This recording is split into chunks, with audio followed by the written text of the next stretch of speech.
साहित्य academy channel पर आप सभी का स्वागत है। इस चैनल के माध्यम से संपूर्ण हिंदी साहित्य से संबंधित महत्वपूर्ण प्रश्नों की श्रृंखला को आगे बढ़ाते हुए आज की क्लास में हम करेंगे रीतिकाल के इम्पोर्टेंट एमसीक्यूज, अर्थात रीतिकाल के उन महत्वपूर्ण प्रश्नों को हम करेंगे जो कि परीक्षाओं में बार बार पूछे जाते हैं। तो जिस भी परीक्षा में हिंदी साहित्य से संबंधित प्रश्न पूछे जाएंगे, टीजीटी पीजीटी परीक्षा हो या एनटीए नेट की परीक्षा हो या अदर कोई भी परीक्षा हो जिसमें हिंदी साहित्य से संबंधित प्रश्न पूछे जाते हैं, तो इन्हीं प्रश्नों में से आपको जो है परीक्षा में प्रश्न देखने को मिलेंगे। तो उन इम्पोर्टेंट प्रश्नों को हम करते हुए चल रहे हैं जो कि बार बार परीक्षाओं में पूछे जाते हैं और पिछली परीक्षाओं में पूछे भी जा चुके हैं कहीं ना कहीं। तो आज की क्लास में हम शुरुआत कर लेते हैं प्रश्न नंबर 51 से। 1 से लेकर 50 तक हम पहले प्रश्नों को कर चुके हैं रीतिकाल से संबंधित। आज 51 से लेकर के प्रश्न नंबर 100 तक हम करने की कोशिश करेंगे। लगभग 50 प्रश्नों को आज की क्लास में हम करेंगे। तो शुरुआत कर लेते हैं प्रश्न नंबर 1। बूंदी नरेश भाव सिंह के दरबारी कवि थे, इनमें से कौन सा रीतिकालीन कवि ऐसा रहा है जो कि बूंदी नरेश भाव सिंह के दरबारी कवियों में शामिल है? तो बूंदी नरेश भाव सिंह के दरबारी कवि इनमें से जो है मतीराम जी रहे हैं। कई बार परीक्षाओं में पूछा गया प्रश्न है। बढ़ते हैं आगे। अगला प्रश्न है प्रश्न संख्या 52। रीतिकालीन काव्य की सर्वप्रमुख भाषा है, तो रीतिकालीन काव्य की इनमें से सर्वप्रमुख भाषा कौन सी रही है? ये बात आपको सभी को पता है। पूरे के पूरी रीतिकाल में आपको ब्रज भाषा देखने को मिलती है, तो ब्रज भाषा जो है रीतिकाल की सर्वप्रमुख भाषा है। बढ़ते हैं आगे। अगला जो हमारा प्रश्न है प्रश्न संख्या 53। मतीराम के अलंकार विवेचन में किसका अनुकरण लक्षित है? तो मतीराम जी का जो अलंकार विवेचन है उसमें किस जो संस्कृत आचार्य का जो ग्रंथ है उसको अनुकरण करके लिखा गया है, इसका मतलब ये है। तो यानी कि किस संस्कृत आचार्यों के ग्रंथों का अनुकरण इसमें मतीराम के अलंकार विवेचन में किया गया है, ये आपको बताना है। तो सही आंसर हो जाएगा हमारा अप्पय दीक्षित। अप्पय दीक्षित एक संस्कृत विद्वान रहे हैं जिनका जो अनुकरण किया है मतीराम ने। बढ़ते हैं आगे। अगला प्रश्न हमारा मतीराम द्वारा रचित छंद निरूपक ग्रंथ है, तो इनमें से कौन सा छंद निरूपक ग्रंथ माना जाता है मतीराम जी द्वारा रचित? तो छंद निरूपक ग्रंथ इनमें से जो होगा वो हो जाएगा व्रत कौमुदी। मतीराम जी का जो व्रत कौमुदी ग्रंथ है वो एक छंद निरूपक ग्रंथ है। ललित लालाम आप सभी को पता है, कई बार पूछा जाता है। ये एक जो है अलंकार संबंधी ग्रंथ माना जाता है इनका। एक सेकेंड। मतीराम का जो है ललित ललाम किस प्रकार का ग्रंथ माना जाता है? अलंकार संबंधी। ये आपको ध्यान रखना है क्योंकि कई बार पूछा जाता है इनका अलंकार संबंधी ग्रंथ कौन सा है? तो ललित ललाम। छंद निरूपक ग्रंथ पूछ लिया जाए तो व्रत कौमुदी। इस प्रकार हर एक प्रश्नों को आपको ध्यान रखना है। साहित्य सार और रसराज भी मतीराम जी के ही ग्रंथ है। उसके बाद बात करें आगे। अगला प्रश्न है हमारा प्रश्न संख्या 55। देख लेते हैं। व्यंग्यार्थ कौमुदी के रचनाकार इनमें से कौन है? व्यंग्यार्थ कौमुदी जो रचना है उसके रचनाकार कौन माने जाते हैं? तो प्रताप सिंह जो है इसके रचनाकार माने जाते हैं। बढ़ते हैं आगे। अगला जो हमारा प्रश्न है प्रश्न संख्या 56। देव की भाषा दूसरों की अपेक्षा कुछ अधिक अदोष है तथा इनमें शब्दों की तोड़ मरोड़ और व्याकरण रूपों की अव्यवस्था कुछ अधिक देखने को मिलती है। यह पंक्ति किस आलोचक की है? यानी कि देव कवि हुए हैं रीतिवत काव्यधारा के, देव कवि की भाषा के संबंध में जो है किस विद्वान द्वारा यह पंक्ति कही गई है, किस आलोचक द्वारा कही गई है, ये आपको बताना है। तो इसका सही आंसर हो जाएगा डॉक्टर नगेंद्र। डॉक्टर नगेंद्र ने जो है देव के संबंध में, देव की भाषा के संबंध में इस पंक्ति को कहा है। आप एक बार से फिर पढ़ सकते हो। बढ़ते हैं आगे।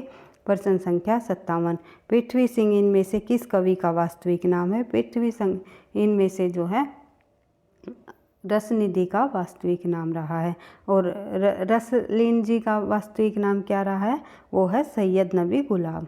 तो इसके बाद बात करें आगे। अगले प्रश्न पर बढ़ते हैं क्योंकि वास्तविक नाम और उपनामों से संबंधित एक प्रश्न जो है अवश्य ही परीक्षा में देखने को मिलता है हमें, चाहे कोई भी परीक्षा हो। किसी भी स्टेट की टीजीटी पीजीटी परीक्षा हो या फिर अन्य कोई भी परीक्षा हो जिसमें साहित्य से संबंधित प्रश्न पूछे जाते हैं, तो कवियों के वास्तविक नामों से भी संबंधित जो है प्रश्न हमें हमेशा देखने को मिलते हैं। तो इम्पोर्टेंट रहे हैं ये। तो एक क्लास में मैं आपको उपनाम और जो है कवियों के वास्तविक नाम के संबंध में एक क्लास लेकर के आऊँगी। वहाँ पर आपको सभी जो साहित्यकार रहे हैं उनके जो उपनाम और वास्तविक नाम का पता चल जाएगा। बढ़ते हैं आगे। जगत विनोद के रचनाकार कौन रहे हैं? तो जगत विनोद जो रचना है उसके रचयिता कौन माने जाते हैं? ये पद्माकर जी की प्रसिद्ध रचना रही है जगत विनोद। बढ़ते हैं आगे। अगला जो प्रश्न है हमारा प्रश्न संख्या 59 देख लेते हैं। श्रृंगार रस का सार ग्रंथ किसे कहा जाता है? तो श्रृंगार रस का सार ग्रंथ जो है ये किस ग्रंथ को माना गया है, किस ग्रंथ को कहा जाता है? तो सही आंसर हो जाएगा हमारा जगत विनोद, जो कि पद्माकर जी का ग्रंथ है। बढ़ते हैं आगे। पद्माकर ने किसके अनुरोध पर हितोपदेश का अनुवाद किया है? तो हितोपदेश जो रचना है इन जो संस्कृत आचार्य की रचना रही है, तो किसके अनुरोध पर जो है पद्माकर ने हितोपदेश रचना का जो अनुवाद किया है? तो सही आंसर हो जाएगा इसका हमारा वो हो जाएगा सरदार अदाजी के कहने पर पद्माकर ने जो है हितोपदेश का अनुवाद किया है। बढ़ते हैं आगे। अगला प्रश्न हमारा प्रश्न संख्या 61 पद्माकर का अलंकार ग्रंथ है। तो पद्माकर का अलंकार ग्रंथ इनमें से कौन सा माना जाता है? तो पद्माभरण जो है पद्माकर का अलंकार ग्रंथ माना जाता है। उसके बाद देख लेते हैं अगला प्रश्न संख्या 62 पद्माकर की वह रचना जो दोहा चौपाई छंद में है। तो दोहा चौपाई छंद में कौन सी रचना है पद्माकर की, ये आपको बताना है। तो देख लेते हैं। इनमें से दोहा चौपाई छंद में जो रचना है पद्माकर जी की वो रही है राम रसायन। उसके बाद बात करें आगे। प्रश्न संख्या 73 पद्माकर का वीर रस संबंधी ग्रंथ कौन सा माना जाता है? यानी कि वीर रस प्रदान ग्रंथ है। कौन सा इनमें से वीर रस प्रदान ग्रंथ है पद्माकर जी का? तो वो रहा है हिम्मत बहादुर विरुद्धावली। हिम्मत बहादुर विरुद्धावली जो है वीर रस प्रदान ग्रंथ माना जाता है पद्माकर जी का। और श्रृंगार परक जो रचना मानी गई है वो जगत विनोद है। बढ़ते हैं आगे। अगला प्रश्न हमारा प्रश्न संख्या 64 जयपुर नरेश प्रताप सिंह के दरबारी कवि कौन थे? इनमें से जयपुर नरेश प्रताप सिंह के दरबारी कवि कौन माने जाते हैं? ये आप सभी को पता है। इनमें से जो है पद्माकर जो है जयपुर के जो नरेश है प्रताप सिंह उनके दरबारी कवि के रूप में ये रहे थे। कौन? पद्माकर जी। बढ़ते हैं आगे। प्रश्न संख्या 65 डॉक्टर नगेंद्र ने नायक नायिका भेद डॉक्टर नगेंद्र ने जो नायक नायिका भेद जो है विश्वकोश देव की कौन सी रचना के लिए कहा है? तो नायक नायिका भेद डॉक्टर नगेंद्र ने विश्वकोश देव की जो रचना है वो किस रचना के लिए उन्होंने कहा है, ये आपको बताना है। तो इसका सही आंसर हो जाएगा सुख सागर तरंग। सुख सागर तरंग जो है डॉक्टर नगेंद्र जी द्वारा देव की जो ये रचना है सुख सागर तरंग, इसको इन्होंने नायक नायिका भेद माना है। बढ़ते हैं आगे। अगला प्रश्न हमारा प्रश्न संख्या 66 रसनिधि का जन्म कब हुआ? तो रसनिधि का जन्म इनमें से कब हुआ ये आपको बताना है। रसनिधि यानी कि जो अभी हमने पढ़ा था कि पृथ्वी सिंह जो है इनका उपनाम रहा है और इनका जन्म पूछा हुआ है। इनका जन्म किस सन में हुआ? तो सही आंसर हो जाएगा 1643 ईस्वी में। द्रोण पर्व किसकी रचना है? तो द्रोण पर्व आप सभी को पता है ये कुलपति मिश्र जी की प्रसिद्ध रचना रही है। बढ़ते हैं आगे। प्रश्न संख्या 68 रीतिबद्ध कवियों ने घनानंद का प्रेम इसलिए भिन्न है क्योंकि रीतिबद्ध कवियों से जो है घनानंद का प्रेम जो भिन्न है। क्यों भिन्न है, किस लिए भिन्न है? क्योंकि इसमें वह अत्यंत मासल है, वह अलौकिक व आध्यात्मिक है, वह सुजान से प्रेरित है या वह स्वानुभूत और रीति मुक्त है। तो सही आंसर इसका हो जाएगा हमारा वह स्वानुभूत और रीति मुक्त है। उसके बाद आगे देख लेते हैं भाई, इश्कलता के रचनाकार कौन है। तो इश्कलता जो रचना है वो किस लेखक की है। रीतिकाल के अंतर्गत कई बार परीक्षाओं में पूछा जाता है। तो ये रचना है, ये प्रसिद्ध रचना रही है घनानंद जी की। इश्कलता घनानंद जी की रचना है। और एक रचना और है इससे मिलती जुलती, इश्कनामा। इश्कनामा रचना जो है वो बोधा कवि की है। ये आपको ध्यान रखना है भाई, इश्कनामा बोधा की है और इश्कलता घनानंद जी की है। बढ़ते हैं आगे, प्रश्न संख्या हमारी 70 देख लेते हैं। रस का साक्षात अवतार किसे कहा जाता है। रस का साक्षात अवतार कहा जाता है घनानंद जी को। बढ़ते हैं आगे, अगला प्रश्न, प्रश्न संख्या 71। रीति मुक्त कवियों के संबंध में कौन सा कथन असत्य है। ये कवि प्रेम की पीर के गहरे अनुभवी थे। इनका प्रेम एक पक्षीय था। इनकी प्रेमिका ही उनके काव्य की मूल प्रेरक शक्ति रही। असत्य कथन पूछा हुआ है, तो इसमें हमें असत्य कथन पूछा हुआ है तो इनका प्रेम उभय पक्षीय था। इनका प्रेम जो है उभय पक्षीय नहीं था, ये हो जाएगा हमारा गलत। और ये जो तीनों विशेषताएं दे रखी है रीति मुक्त कवियों से संबंधित, ये कवि प्रेम के पीर के जो गहरे अनुभवी थे, यानी कि ये कवि जो प्रेम के पीर के गहरे अनुभवी थे। तो घनानंद जी को जो है, घनानंद को प्रेम के पीर का कवि भी माना जाता है। प्रेम के पीर का कवि भी कहा जाता है। कई बार पूछ लिया जाता है प्रेम के पीर का कवि कौन है। तो घनानंद जी प्रेम के पीर के कवि रहे हैं। बढ़ते हैं आगे, अगला जो है यह एक, इनका जो प्रेम है एक पक्षीय था। इनका प्रेम एक पक्षीय रहा है, ना कि उभय पक्षीय। उसके बाद बात करें आगे, अगला जो है इनकी प्रेमिका ही उनके काव्य की मूल प्रेरक शक्ति रही है। ये बिल्कुल सही है, जो इनकी जो प्रेमिका ही है उनके काव्यों की मूल प्रेरक शक्ति रही है। जैसे कि सुजान, घनानंद, अगर उदाहरण के रूप में हम देखें तो घनानंद जी सुजान से इतना अधिक प्रेम करते थे। एक वेश्या थी सुजान नाम की दरबार में, और जिससे वे प्रेम करते घनानंद, और उन्हीं के ऊपर जो है वे रचनाएं लिखते थे। जब वह छोड़ कर चले गए थे, जब वहाँ से दरबार में से निकाल दिया गया था घनानंद जी को, जब भी विरह के रचनाएं करने लगे, तभी भी उन्होंने जो है सुजान को ही जो है अपनी रचनाओं का आधार माना है। तो इस प्रकार से उनकी जो प्रेमिकाएं है वही उनकी रचनाओं का आधार रही है रीति मुक्त काव्यधारा के कवियों की लगभग। तो देख लेते हैं अगला प्रश्न हमारा, घनानंद की रचनाओं का संकलन भारतेंदु जी ने किस ग्रंथ में प्रकाशित कराया। घनानंद की रचनाओं का संकलन भारतेंदु जी ने प्रकाशित कराया, किस नाम से, सुंदरी तिलक। बढ़ते हैं आगे, अगला प्रश्न हमारा प्रश्न संख्या 73। तुलसी भूषण नामक ग्रंथ के रचयिता कौन है। तो तुलसी भूषण नामक ग्रंथ के रचयिता निम्नलिखित में से कौन रहे हैं। वे रहे हैं रसरूप। उसके बाद बात करें आगे, अगला प्रश्न, प्रश्न संख्या 74। बिहारी सतसई का आधार पर रसनिधि की कौन सी रचना लिखी गई। बिहारी सतसई के आधार पर रसनिधि द्वारा जो रचना लिखी गई उसका नाम रहा है रतन हजारा। बढ़ते हैं आगे, अगला प्रश्न देख लेते हैं, प्रश्न संख्या 75।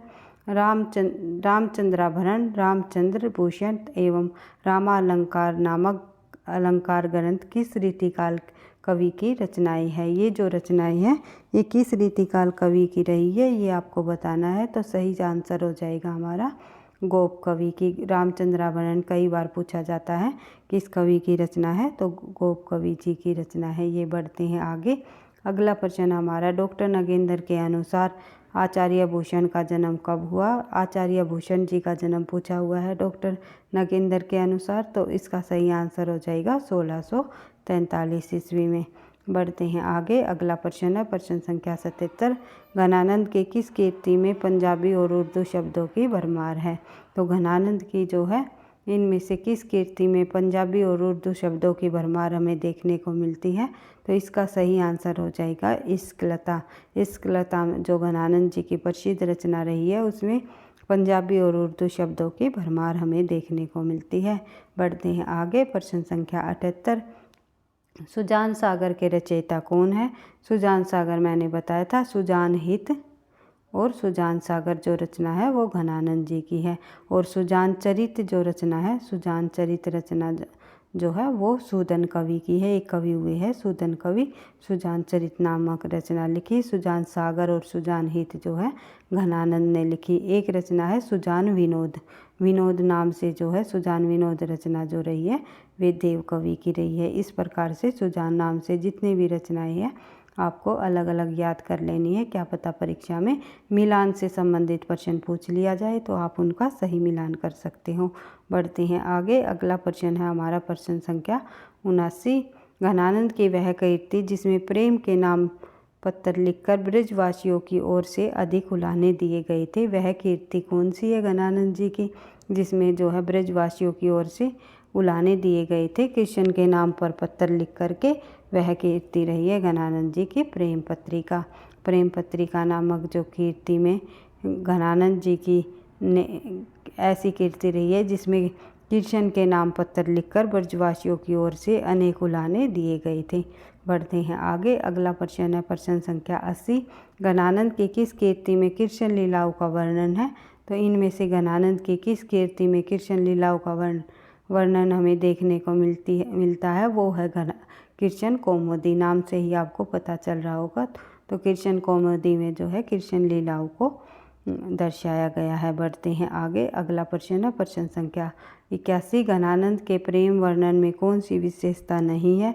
इनके घनानंद जी के प्रेम वर्णन में हमें कौन सी विशेषता देखने को नहीं मिलती? तो इनका जो है प्रेम उभय पक्षीय था, ये विशेषता हमें देखने को नहीं मिलती। अभी हमने देखा था रीति मुक्त के कवियों के अंतर्गत जो है एक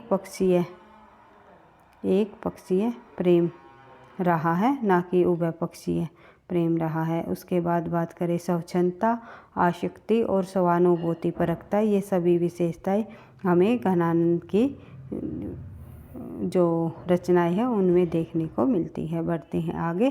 प्रश्न संख्या 82। घनानंद का सर्वाधिक प्रसिद्ध ग्रंथ कौन सा रहा है? तो घनानंद जी का सर्वाधिक प्रसिद्ध ग्रंथ जो है वो इनका सर्वाधिक प्रसिद्ध ग्रंथ सुजान सागर माना जाता है। बढ़ते हैं आगे। अगला प्रश्न है घनानंद को साक्षात रस मूर्ति किसने कहा? घनानंद को साक्षात रस की मूर्ति कहने वाले विद्वान रहे हैं आचार्य रामचंद्र शुक्ल जी। उसके बाद देख लेते हैं प्रश्न संख्या 84। अलंकार चंद्रोदय नामक ग्रंथ के रचयिता कौन है? तो अलंकार चंद्रोदय नामक ग्रंथ के रचयिता निम्नलिखित में से रसिक सुमति जी है। उसके बाद देख लेते हैं घनानंद किस कवि का उपनाम है? तो घनानंद निम्नलिखित में से जो है ये घनानंद नहीं है, घनश्याम है। जो थोड़ा जल्दी बोलने में मिस्टेक हो गई तो इसके लिए मैं माफ़ी चाहूँगी। तो ये घनश्याम है। घनश्याम किस कवि का उपनाम है? तो घनश्याम जो है आचार्य भूषण कवि का उपनाम है। उसके बाद देख लेते हैं देव ने किस नए संचारी भाव की उद्भावना की है? तो देव ने जो है छल नामक नया संचारी भाव की उद्भावना की है, यानी उत्पन्न किया है। संचारी भावों की संख्या कितनी मानी जाती है? 33।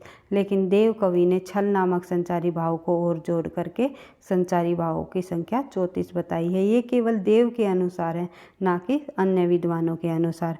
और सभी विद्वानों ने संचारी भावों की संख्या 33 ही स्वीकार की है, लेकिन देव कवि ने छल नामक संचारी भाव को जोड़ करके संचारी भावों की संख्या 34 बता दी गई है।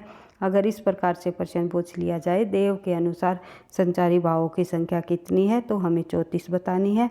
लेकिन ये पूछ लिया जाए कुल संचारी भावों की संख्या कितनी मानी जाती है, तो वो होती है हमारी 33। इस प्रकार से बात करें आगे। प्रश्न संख्या 87। अभिधा उत्तम काव्य मध्यम लक्षणाहीन, यह पंक्ति किस कवि की है? अभिधा उत्तम काव्य मध्यम लक्षणाहीन जो ये पंक्ति है बार बार परीक्षाओं में पूछी जाती है, तो ये पंक्ति देव कवि की है। उसके बाद देख लेते हैं प्रश्न संख्या 88। देख लेते हैं राम सतसई के रचयिता कवि कौन माने जाते हैं? राम सतसई के रचयिता कवि इनमें से कौन रहे हैं ये आपको बताना है। सही आंसर हो जाएगा हमारा राम साईदास। उसके बाद देख लेते हैं प्रश्न संख्या 89। शिवाजी और छत्रसाल की वीरता के वर्णनों को कई कवियों की झूठी खुशामद नहीं कह सकता। आश्रयदाताओं की प्रशंसा के अनुसरण मात्र नहीं। इन दो वीरों का जिस उत्साह के साथ सारी हिंदू जनता स्मरण करती है, उसी व्यंजनाभूषण, एक सेकंड देख लेते भाई, जो ये कथन है ये किस आचार्य का है, एक बार आप फिर से पढ़ सकते हो। शिवाजी और छत्रसाल की वीरता का वर्णनों को कई कवियों की झूठी खुशामद नहीं कह सकता। आश्रयदाताओं की प्रशंसा के अनुसरण मात्र नहीं है। इन दो वीरों का जिस उत्साह के साथ सारी हिंदू जनता स्मरण करती है, उसी व्यंजना जो भूषण ने की उसी की व्यंजना भूषण जी ने की। ये कथन किस विद्वान का है, किस आचार्य का है, तो इसका सही आंसर हो जाएगा हमारा आचार्य रामचंद्र शुक्ल जी का। बढ़ते हैं आगे। अगला हमारा प्रश्न है प्रश्न संख्या 90। मतीराम कृत ललित लालम पर जो है किस संस्कृति ग्रंथ का प्रभाव पड़ा है? किस संस्कृत के ग्रंथ का प्रभाव ललित लालम ग्रंथ पर पड़ा है? ललित लालम जो ग्रंथ है वो मतीराम जी का है, ये आप सभी को पता है। मतीराम कृत ललित लालम एक अलंकार संबंधी ग्रंथ रहा है, ये भी आपको पता है। तो इसका जो सही आंसर हो जाएगा हमारा कुवलयानंद। कुवलयानंद जी का प्रभाव पड़ा है मतीराम के ललित लालम ग्रंथ पर। बढ़ते हैं आगे। अगला प्रश्न है प्रश्न संख्या 91। द्विज देव का समय काल क्या माना जाता है? तो द्विज देव का जो समय काल रहा है वो क्या माना जाता है? 1820 से 1861 ईस्वी। द्विज देव जो है ये एक जो रीति मुक्त काव्यधारा के कवि माने जाते हैं भाई। घनानंद, बोधा, आलम ठाकुर और अंत में द्विज देव।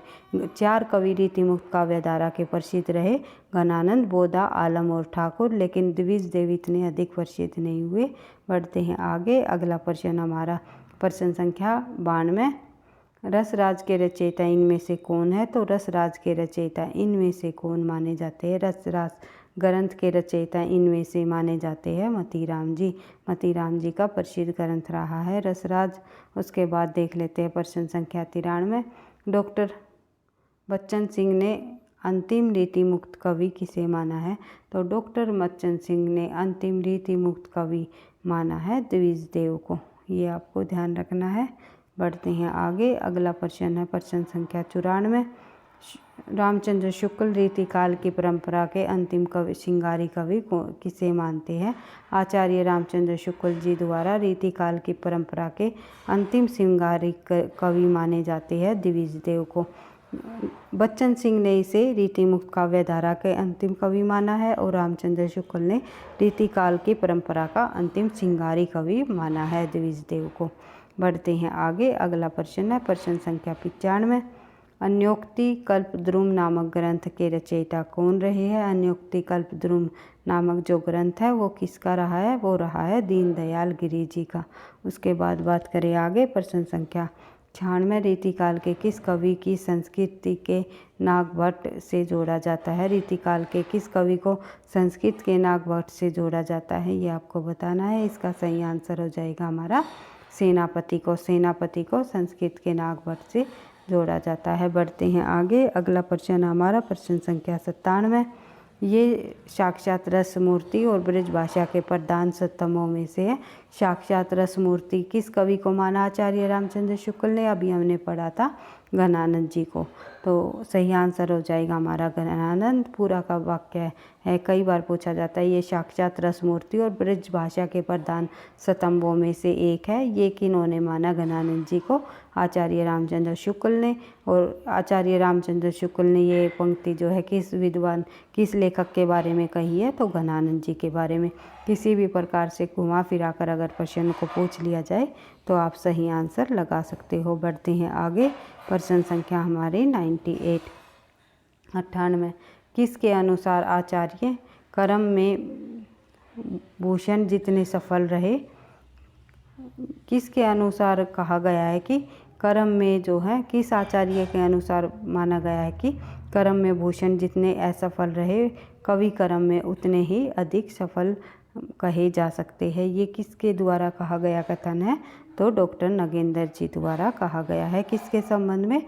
भूषण के संबंध में। उसके बाद देख लेते हैं प्रश्न संख्या हमारी 99 देख लेते हैं भाई, एक सेकेंड।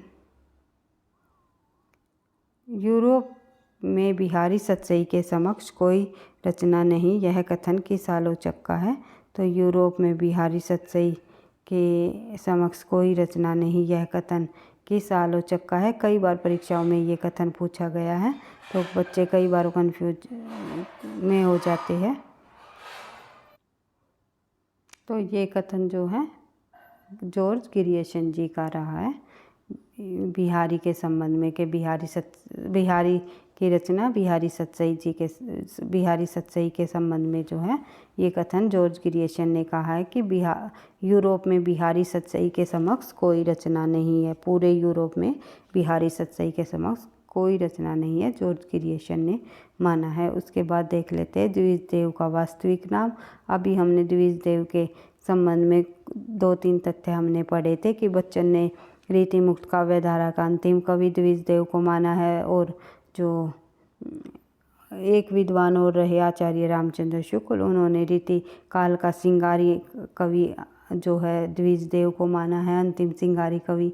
तो इस प्रकार से द्विजदेव जो है रीति मुक्त काव्यधारा के कवि, प्रसिद्ध कवि तो नहीं रहे बल्कि रीति मुक्त काव्यधारा के कवियों में शामिल है, लेकिन उन्होंने काफ़ी सारी जो है रचनाएं भी की है, जो कि उनका स्थान रीति मुक्त काव्यधारा में रखा गया। उसके बाद जो ये मानसिंह नाम जो है, मानसिंह द्विजदेव का वास्तविक नाम है। इस प्रकार से आंसर हो जाएगा हमारा बी। इस प्रकार से हमने रीतिकाल से संबंधित और 50 प्रश्नों को करने की कोशिश की है। लगभग 50 प्रश्न हमने और कर लिए हैं। तो रीतिकाल से संबंधित हमने लगभग 100 प्रश्नों को कंप्लीट कर लिया है। तो इसी प्रकार हिंदी साहित्य के इम्पोर्टेंट महत्वपूर्ण प्रश्नों की जो श्रृंखला है, इसी को आगे बढ़ाते हुए हम अपनी तैयारी को आगे बढ़ाते रहेंगे। वीडियो पसंद आई तो लाइक करना, दोस्तों के साथ शेयर करना, चैनल पर पहली बार हो तो सब्सक्राइब कर लेना ताकि नोटिफिकेशन आपको समय पर मिलता रहे। संपूर्ण हिंदी की तैयारी साहित्य प्लस व्याकरण की क्लासेस के साथ हम जो है धीरे धीरे आगे बढ़ाते रहेंगे। भाई बीच बीच में मैं हिंदी व्याकरण से संबंधित भी जो क्लास लेने की पूरी कोशिश करूँगी, ताकि आपकी परीक्षा में जो व्याकरण संबंधी प्रश्न आते हैं और साहित्य से संबंधित प्रश्न पूछे जाते हैं, उनमें आपको किसी भी प्रकार का जो है कहीं पर भी कोई डाउट ना हो या कन्फ्यूजन देखने को ना मिले। तो अगर हमारे साथ जुड़ करके आप अपनी तैयारी को आगे बढ़ाना चाहते हो तो वीडियो को आप जो है जो चैनल को आप जो है सब्सक्राइब करके वीडियो देख सकते हो और पढ़ते रहना, आगे बढ़ते रहना। थैंक यू, धन्यवाद।